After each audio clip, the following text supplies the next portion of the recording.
আসসালামু আলাইকুম। হ্যালো বন্ধুরা, তোমরা কেমন আছো? আশা করি তোমরা ভালো আছো। আমি আলহামদুলিল্লাহ ভালো আছি। আমার শখের কিচেনে তোমাদের সবাইকে স্বাগতম। প্রতিদিনের মতো আবারও একটি রেসিপি নিয়ে আসলাম। মতিচুরের লাড্ডু একদম সহজভাবে তোমাদের তৈরি করে দেখাবো প্যাকেটের বুন্দিয়া দিয়ে, বাজারে থেকে কিনে আনা প্যাকেটের বুন্দিয়া দিয়ে। চলো শুরু করি।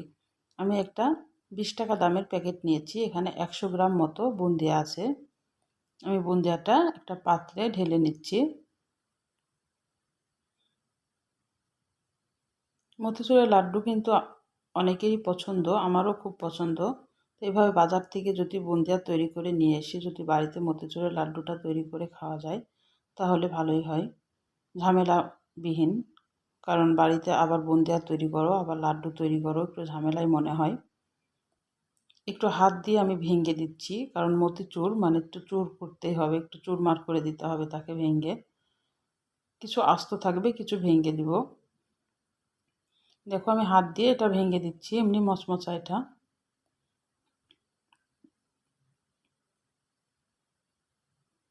ভাঙলে একটু ভালো হয়। আমি একটা কড়াই নিয়েছি। কড়াইয়ে আমি 200 গ্রাম মতো চিনি দিলাম, কারণ 100 গ্রাম আমি বুন্দিয়া নিয়েছি, এখানে ডবল চিনি দিতে হবে। আর 200 গ্রাম মতো পানি দিলাম। চিনি আর পানির পরিমাপটা একদম সমপরিমাণ থাকবে।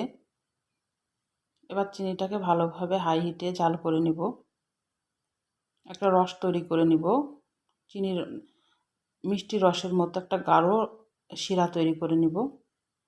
এখানে কোনো একতার বা দুইতার কোনো শিরা হবে না, একটা চ্যাটচ্যাটা একটা গাঢ় শিরা হবে। এখানে তোমরা এলাচ গুঁড়া দিতে পারো বা গোলাপ জল দিতে পারো ফ্লেভারের জন্য, আমি কিছুই দিলাম না।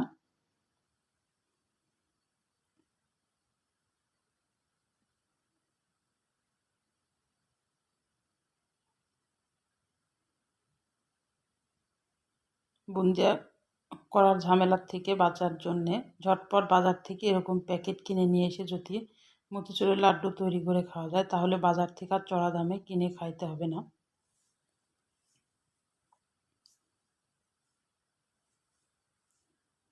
একটা চ্যাটচ্যাটা একটা রস তৈরি করব, মানে হাতে চ্যাটচ্যাট করে লাগবে এরকম, মানে একটা গাঢ় শিরা তৈরি করব। কোনো একতারও হবে না বা দুই তারও হবে না, আবারও বলে দিচ্ছি।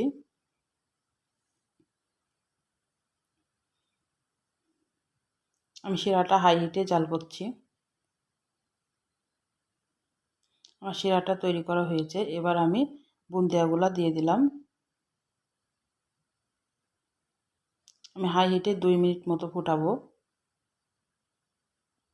বেশিক্ষণ না, 2 মিনিট মতো ফোটালেই হবে হাই হিটে।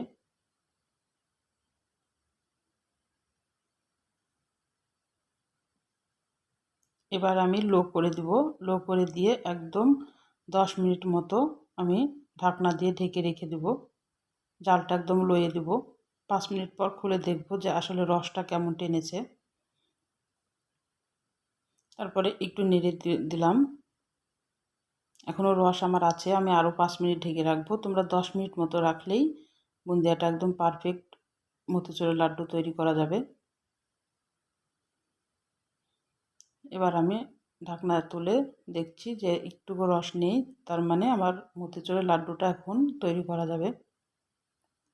আমি একটা পাত্রে ঢেলে নিলাম, একটা থালে ঢেলে নিচ্ছি। একটু 2 মিনিট 3 মিনিট মতো অপেক্ষা করব, একটু ঠান্ডা হওয়া পর্যন্ত। খুব ঠান্ডা করা যাবে না, হালকা ঠান্ডা, যেন হাতে সহ্য করা যায় এরকম। খুব ঠান্ডা হয়ে গেলে হবে না, ঝরঝরা হয়ে যাবে।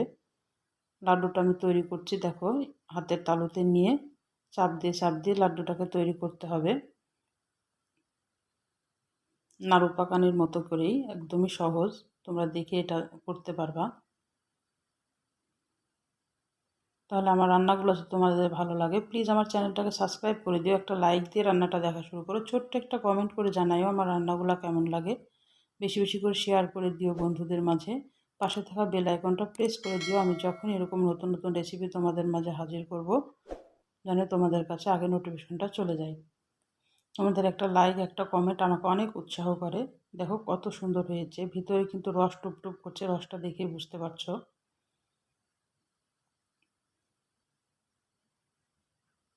আমি সবগুলা তৈরি করে নিলাম। 20 টাকার প্যাকেট দিয়ে দেখো কতগুলা হয়েছে। ঠান্ডা হয়ে গেলে কিন্তু এটা শক্ত হয়ে যাবে আরও। আমি তোমাদের একটা ভেঙে দেখাচ্ছি, এখন কিন্তু গরম আছে এখনও। তাহলে আজকের মতো বিদায় নিচ্ছি। তোমরা সুস্থ থাকবা, ভালো থাকবা। আবার কোনো নতুন রেসিপির সাথে হাজির হব। আল্লাহ হাফেজ।